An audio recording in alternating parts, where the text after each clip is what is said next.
this is Lisa with Ink and Inspirations, and it's been a while since I've done just a video where I take some supplies that I have already stamped or scraps that I have in my stash and created a card for you just showing how I go through the process of putting things together with extras that I have. So today I started with stamping these, and I thought I was going to use them on a project, and I ended up not. And what these are the little bloom from the, I believe it's Fifth Avenue Floral from Stampin' Up. And I stamped them in Stays On vellum, cardstock vellum. And I used the vintage inks here in the Distressing Essentials kit and just inked up the back of them. It blends very well.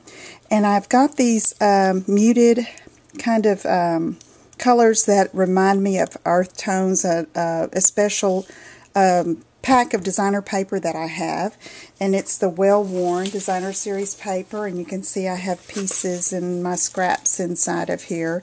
And I pulled out these two, and I had a bit of ribbon that I'm just going to try to use with these flowers. In my drawer with my gosh, can't even think of the name, that's terrible. Neutrals, oh my goodness. In the neutrals drawer where I have my scraps, I found this piece, and it was a 12 by 12 piece, and wasn't even cut really straight. I don't know what I had done with it, but I trimmed it down to 5 1/4 folded, okay, and it's let's see, 3 inches wide, and that's not a typical size card, but I think it'll be a cute size and one that I can work with these products with. So I'm going to take this sheet of designer paper here, and I think I want to just layer that maybe with this. I cut this a while back with the Tasteful Trim die. And I think I'm going to do that and cut this. Let's see, if this is 5 1/4, then I am going to cut this piece 5 inches, okay? And it is 2 inches wide. Okay, so I'm going to go over here, step off camera a minute, and cut it with my tabletop paper cutter. Okay, so I'm going to do that. And then I'm going to trim this to the same length, to 5 inches.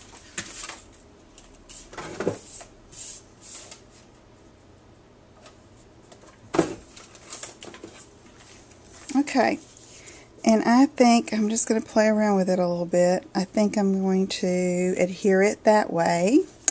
And so I'm going to take some Tombow Mono Multi Glue and just put a little bit. It always happens on live camera where you don't have the glue bottle you should have.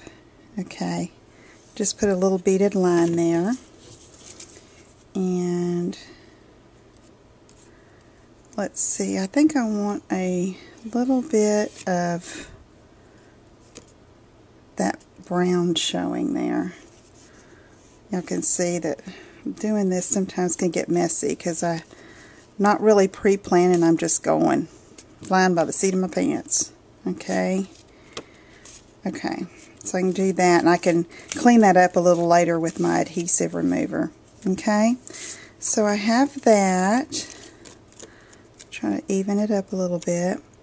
And this is a great way to use some scraps and leftovers that you have of your designer papers, and even stamped images that you have set aside to use later. Okay, so I'm kind of liking how that's looking, but since this is a vintage distressed looking card, I think I'm going to put some ink around the edges. I'm going to sponge it a little bit. So I'm going to get some soft suede. Look for my soft suede sponge. Here it is. Okay, then I'm just going to ink that up and sponge around the edges of everything. This is just going to give it a little richer look.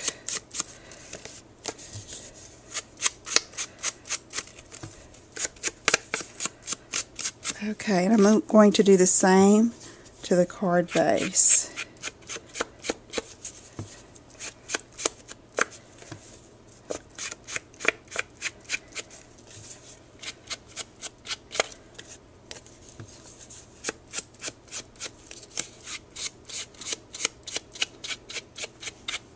Okay, so now I'm just going to go for it. Okay, I'm going to put that there. Before I really glue it down, I'm going to think this through a bit. Just kind of place that. Okay, alright, I think what I'm going to do is I'm going to adhere this piece first.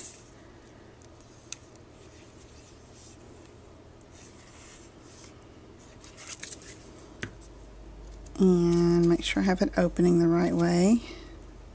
Don't you hate that when that happens? Whew, I've glued things upside down before. Okay, now I have this piece of ribbon, Early Espresso, and I think I want that to go around there. So what I'm going to do is I'm going to get my paper snips, and hoping this ribbon is long enough to run through here, I'm just going to cut a little wedge right there out of the, see the fold? It's probably a little bit too big, but it'll work. Got a little scissor happy there. Okay, now, yeah, there's going to be plenty of ribbon. I had cut this thinking I was going to use it on a different card, and it didn't work out, so just going to use it here. You could also cut that slit in the side with an, what do you call it, X-Acto knife. This is just going to kind of break up that blue a little bit. And I'm going to tie, this bow is probably not going to be good at all, but we're going to go for it. Oh, it's okay. Alright, and let's see. Yeah, that's okay. So let me see. Goodness. My crafting paper scissors that I use for ribbon only. Cut that. Alright, now I'm going to work on adhering those flowers. And the trick there with that vellum, you know, is not getting it to show. And I know there's probably special adhesive for that, but I don't have it, and Stampin' Up! Doesn't carry it. So I try to use what Stampin' Up! Has. And let me see. I'm going to just put it here and hopefully cover it up with the next little bloom.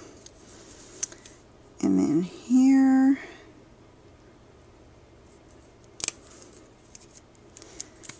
oh, I hope y'all aren't getting impatient with me, but this is how I do it. I mean, this is the actual process. Like, I'm play with it, and okay. And now I think I'm gonna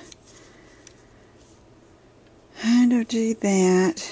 And I'm going to try to hide that glue dot in the center there, because look at that glue dot. Y'all ever find glue dots in the strangest places? I do. Okay. Just kind of. Okay. It's alright. And what I'm going to do is, I'm not going to put a sentiment. I would probably use something from Teeny Tiny Wishes and stamp and punch that with word window punch, and then maybe back it with the modern label punch backing and put that here. But when I do cards like this, I like to just set them aside and wait till an occasion arises that I need a card for, and then use it. So anyway, it's just put together just with some stuff I had. So if you have any questions, email me at lisa@inkinspirations.com. Thanks for your patience during this little how-to, and I will see you again soon. Bye-bye.